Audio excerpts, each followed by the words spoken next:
distinguished delegates, leadership of this conference, I'm grateful for this invitation to be part of this gathering. Particularly, it's a great honor to be with you on this very special day. Why is it so special? Because universal health coverage is a celebration of the spirit of social solidarity, where we collectively recognize that the health of everybody, which includes everybody else other than us, matters and is of value. Not only in terms of being a moral imperative, but also in terms of being an economic necessity.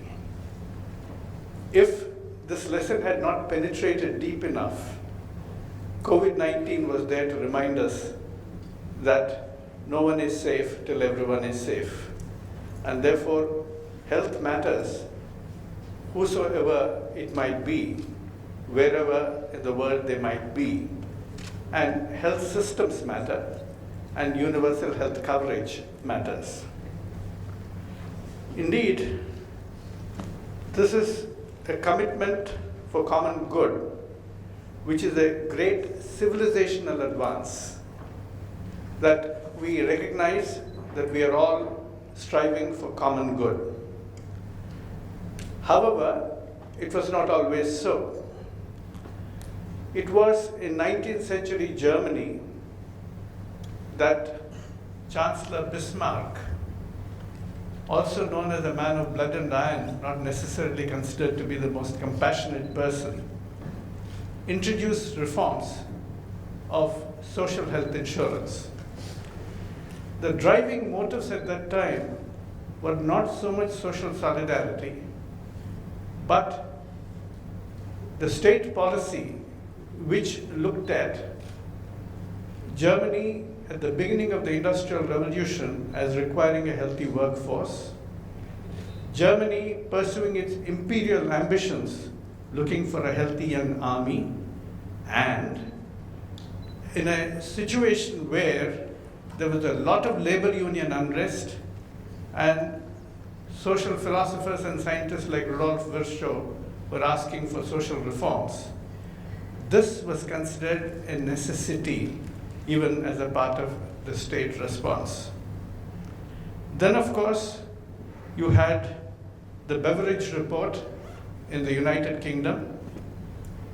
Soon, even while the Second World War is in progress, and after the end of the Second World War, we had the National Health Service being introduced by Aneurin Bevan. So we do recognize that universal health coverage is absolutely important.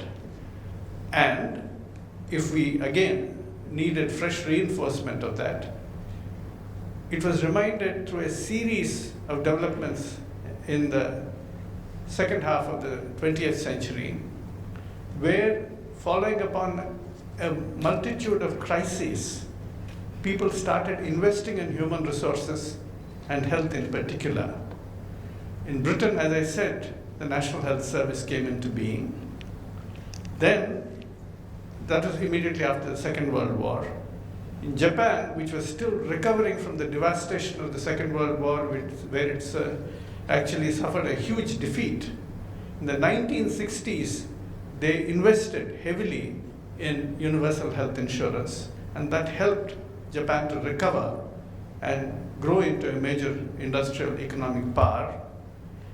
In Southeast Asia in the mid-90s, when you had the so-called Asian tigers suffering a huge setback in terms of economic recession, then they started investing heavily, again, in universal health insurance, be it Thailand or be it South Korea and others. And they sprung back because of their investment in human resources, in health and education and skill building. And then early in this century, Mexico followed suit, and now you're seeing a number of other countries also now committing to universal health coverage. And we have seen in 2011 at the World Health Assembly, the then Director General of WHO, Margaret Chan, saying that universal health coverage is the most powerful intervention that public health can offer. And interestingly, in 2013, again at the World Health Assembly, the then head of the World Bank, Jim Kim, said, we must be the generation which will achieve universal health coverage. So on one hand, you have the prime exponent of global public health. On the other hand, you have the major driver of global economic policy, the World Bank, together speaking in unison on the same theme, that this is indeed both an imperative for protecting human health, not only because it is the right thing to do, but it is also the right kind of investment for economic development. And then in 2015, we found the Sustainable Development Goals, determining it as an important target to pursue, when the banner headline of the health goal, that is goal number 3, said that we must achieve health for all people, all persons at all ages, but target 3.8 enunciated that you must have universal health coverage, including access to essential medicines and so on. So all of that has now become a part and parcel of global policy. And post-COVID, now is the time to really consolidate this commitment and then say, together, in this country as well as elsewhere in the world, we will achieve universal health coverage. But what does universal health coverage mean? It means different things to different people, unfortunately. For some people, it only means health insurance. In our country, we have been talking about health assurance, something actually which I introduced in my foreword to the report that we submitted to the Planning Commission in 2011, saying that it's not health insurance, that health assurance that we must strive for. But then the question is, what does it really mean? Who pays? Who benefits? And what services are covered?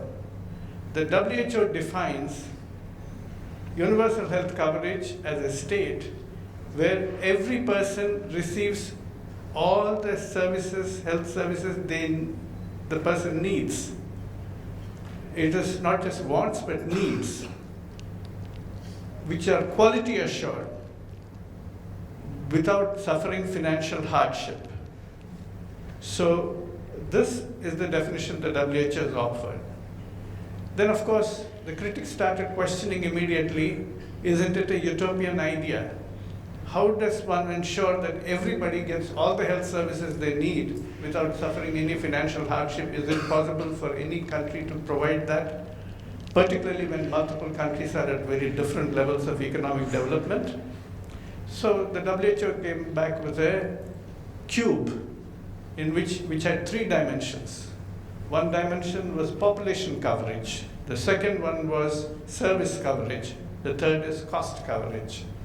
Population coverage means that whatever be the scheme for universal health coverage, who are the likely beneficiaries and what proportion of population does it cover?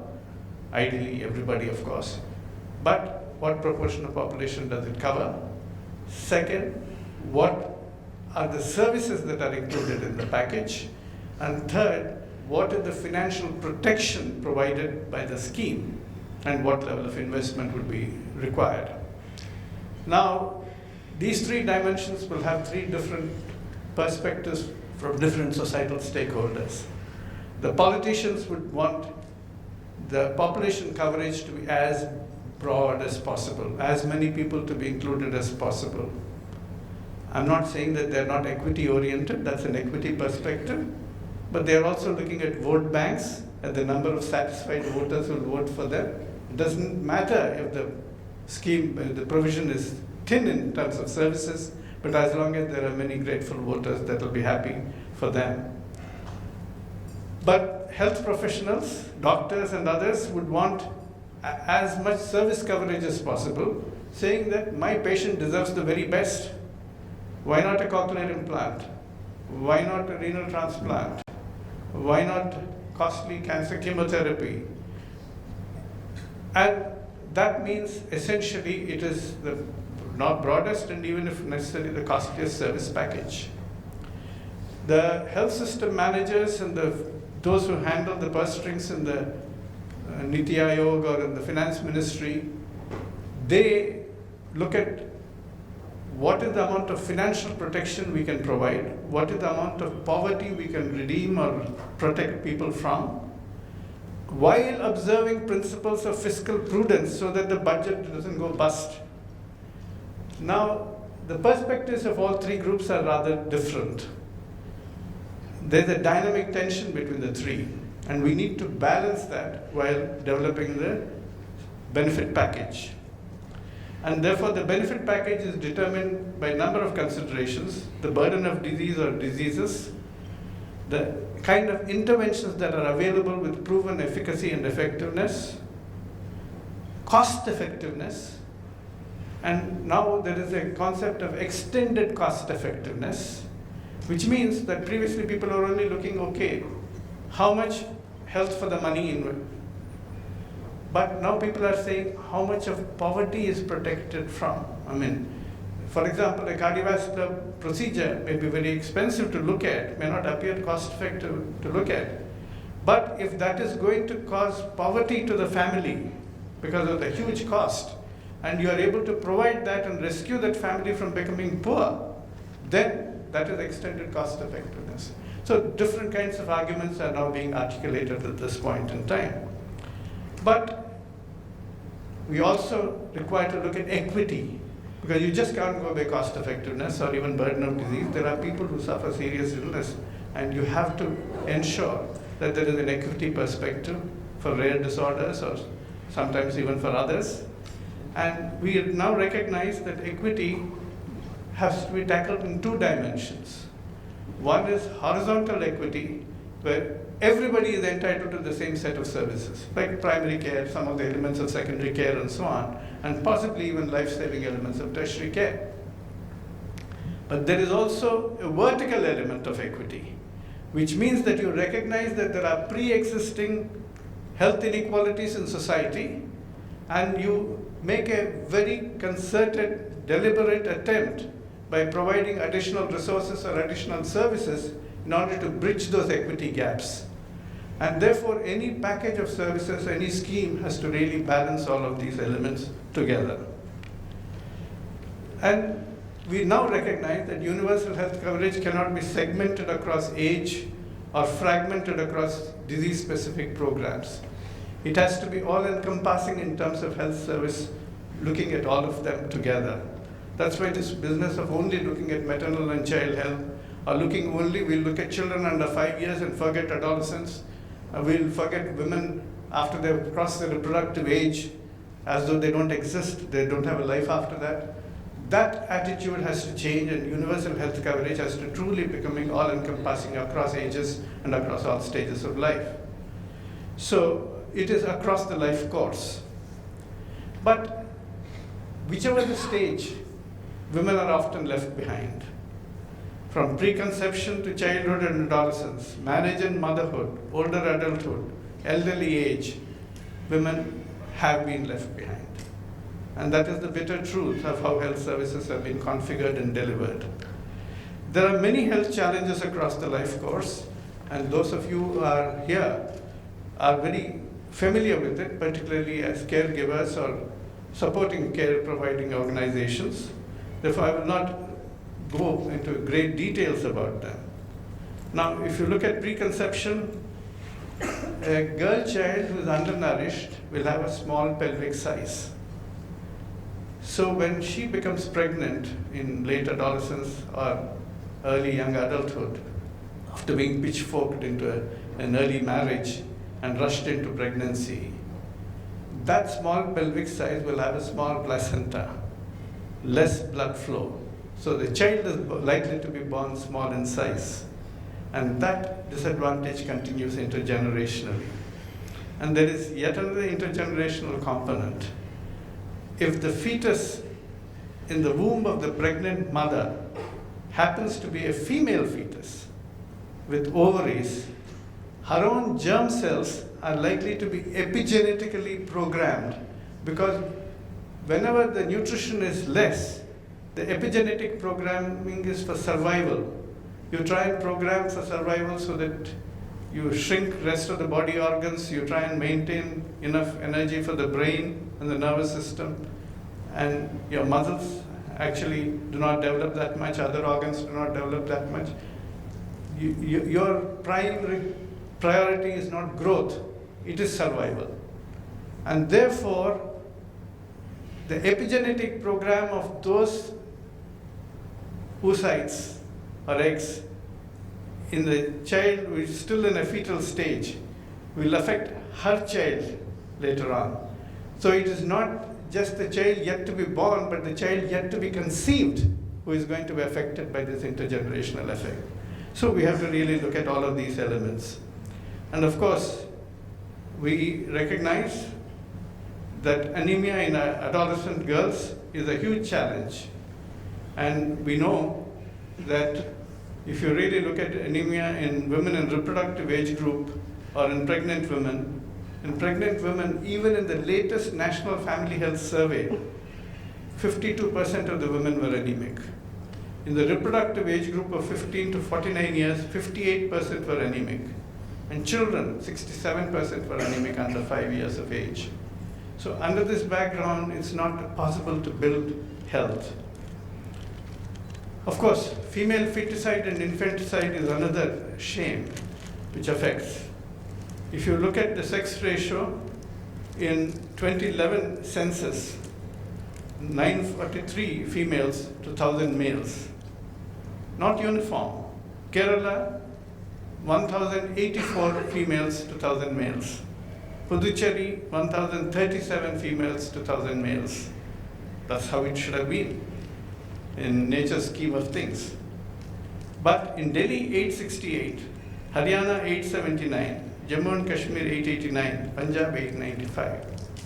Now, this is something that we must again pay attention to. And when we come to maternal mortality, since 2005, there's been a 77% decrease in our maternal mortality, something we can be happy about, proud about, because the world average during this period was 43% decrease. Of course, we started at a higher rate, so the decrease appears impressive. But in what are called empowered action group states, such as Bihar, Assam, Odisha, Rajasthan, the maternal mortality rate is higher than the national average. It's well above 100.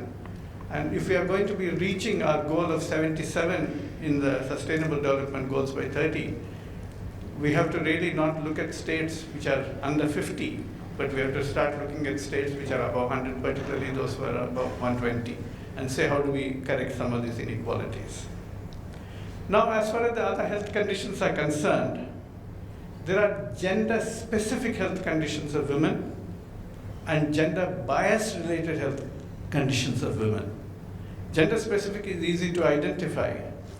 Menstrual disorders, for example, conditions associated with pregnancy and delivery, including maternal morbidity. Far too long we have focused only on maternal mortality, but there's a huge amount of maternal morbidity associated, and particularly things like vesicovaginal fistula and so many other conditions which have not received the kind of attention they should. Infertility is another big challenge, particularly if there's pelvic inflammatory disease or even otherwise. Then women are being blamed for producing female children. One of the stupidest things that can ever happen, but still in wide currency across the country, because the additional X chromosome is contributed by the male, not by the woman. It's not the wife, therefore it's the husband, if at all, who is to be blamed.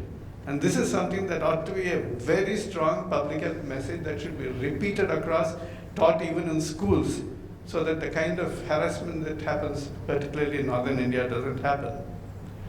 Then you have cancers of breast, cervix, ovaries, and uterus.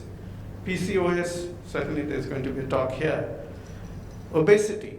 Now, PCOS is also linked to obesity now, And obesity is becoming a major challenge, particularly in urban women, but not only in urban women, in rural women as well.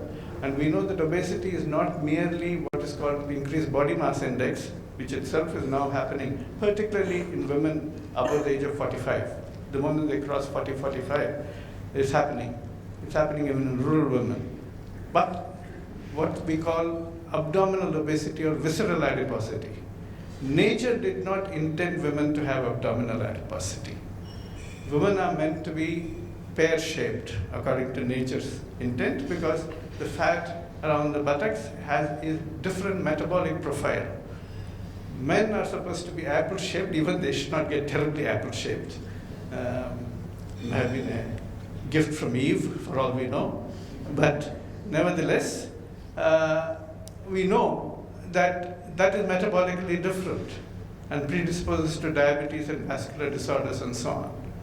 But we know that women too are now developing a huge amount of visceral adiposity. You just have to look at the latest NFHS data, and that is very worrisome. And that means you're predisposed to diabetes, vascular disease, and so on. And when we come to cardiovascular disease, it is certainly rising in women. Diabetes is rising in women. And one of the things that we must recognize is stroke is more common in women than in men. So cardiovascular mortality has its own different manifestations. And when it comes to heart attacks, where women are not immune to heart attacks, especially postmenopausally, the presenting features are somewhat distinctive and different than that of men, which often leads to either inaccurate diagnosis or neglect. And that has been a major challenge. And of course, chronic obstructive pulmonary disease. Women, of course, if they smoke, their danger of heart attacks, even premenopausally, is much higher for women than for men. A smoking woman has a much greater risk of heart attack than a smoking man. And if they're also on oral contraceptives, the risk is compounded. But when it comes to chronic obstructive pulmonary disease, the kitchen's curse of indoor air pollution, where you're burning biomass fuels, and then not only the woman is affected, but the babe in her arms and the toddler playing around in the kitchen, all of their health is affected. Osteoporosis. Again, all these are challenges that exist. And of course, sexually transmitted diseases. How many women are responsible for sexually transmitted diseases on their own? It is unfortunately transmitted by men. And yet, when a woman develops HIV/AIDS, the mother-to-child transmission is something that she has to actually be, subjected to, as a consequence. So there are a lot of things that we need to look at in terms of gender. Mental health, depression, Alzheimer's, stress and anxiety are much more among women.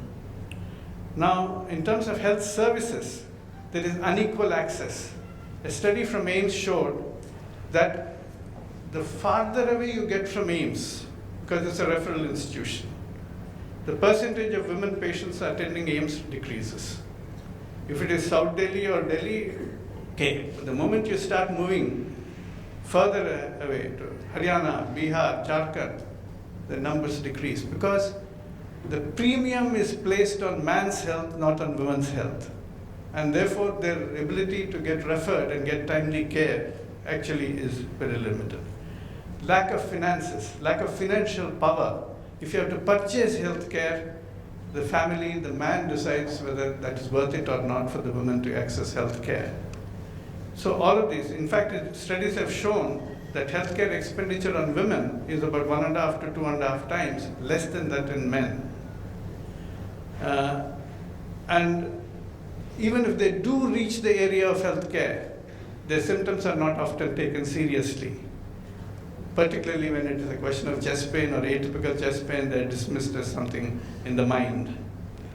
Diagnostic tests and even treatments have been tried out in research in mostly men only or male-dominated research studies. So they're not generalizable to women. It's only recently that there has been an emphasis on including more women in the scientific studies. Therefore, there has been a whole mismatch between the knowledge that has been generated and the population in which it has to be applied. Even in COVID time, you would have read, pregnant women have been excluded. In fact, they've been excluded from all clinical trials. And that happened after the thalidomide experience. But the question is, do you give the vaccines to pregnant women or not? No evidence. So because of that, because medical companies don't want to take responsibility. But women required the vaccination. It took a long while to get that policy into place, and a lot of agitation by women's associations, including women doctors. Now, in terms of India, the low financial investment is about 1.4% of the GDP maximum. That's a major challenge in universal health coverage. There are huge health workforce shortages. If you actually look at the number of doctors and nurses and midwives required for delivering universal health coverage, the WHO says you need 44.5 per 10,000 population. If you count the number of doctors and nurses who are qualified, not those who claim to be Bengali doctors, who are qualified and are currently actively in service, it is 4.8 doctors and 5.7 nurses. There is a huge gap there. And therefore, what we really require is a strong women-led health workforce, particularly in primary care. Not confined to primary care. Women can be specialist doctors too, why not? But particularly in primary care, we need a very strong women-led health workforce. And we need primary care to be the key fulcrum of universal health coverage, because it has to deliver health care at home, close to home. You need primary care to be comprehensive, continuous, delivering chronic and acute care, connected care, and compassionate care. Now, in UK, they did a number of studies where nurse-led hypertension clinics were shown to be far more efficient in delivering outcomes than male physician-led healthcare clinics for hypertension. The reason is simple. Women listen better. They converse better. They are much more empathetic. And even more important, they follow guidelines. Physicians are anarchists by nature. They don't like to follow guidelines. So it was natural that it happened. So if you want an efficient, equitable, empathetic health system, you have to definitely have a women-led health workforce. And also economy. They're also much more conscious of economy and how to conserve resources. So women leading in health service delivery or in health research. It's not just Florence Nightingale, whose centenary we celebrated just about 2 years ago. She was not only a great nurse, she was a great statistician. She actually catalyzed the formation of the British Statistical Society. And we know Marie Curie, but for her, radiotherapy would not be there. Rosalind Franklin was not given the Nobel Prize for her role in discovery of DNA, but perhaps belatedly the Nobel Committee now has awarded to Jennifer Doudna and Emmanuel Charpentier now the Nobel Prize for gene editing. But therefore, women in science, which is related to health, that's an important element as well. In health promotion, which is absolutely required, whether it's ashas or Anganwadi workers or auxiliary nurse midwives or as teachers or housewives or mothers, women have a tremendous role in promoting health by increasing awareness and adoption of healthy living habits. So all of this is going to be important. Therefore, we now have an opportunity to redress these inequalities by both social initiatives to remove barriers and technological innovations to increase opportunities through technology. We can increase availability, access, appropriate quality, and affordability of health services, and I'm delighted that this conference is addressing those aspects. We now have an opportunity to use digital diagnostics, digital therapeutics, digital surveillance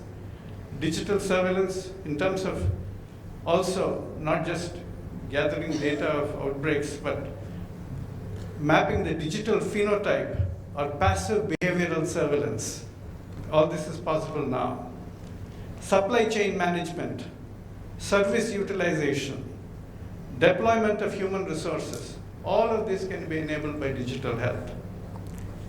Of course, you have a whole menu of digital health technologies, predictive analytics, devices, pattern recognition, diagnostics, emergency medical records or electronic medical records or electronic health records, robotics, telemedicine, sensors, which are not only external but internal, now swallowed, smart home care.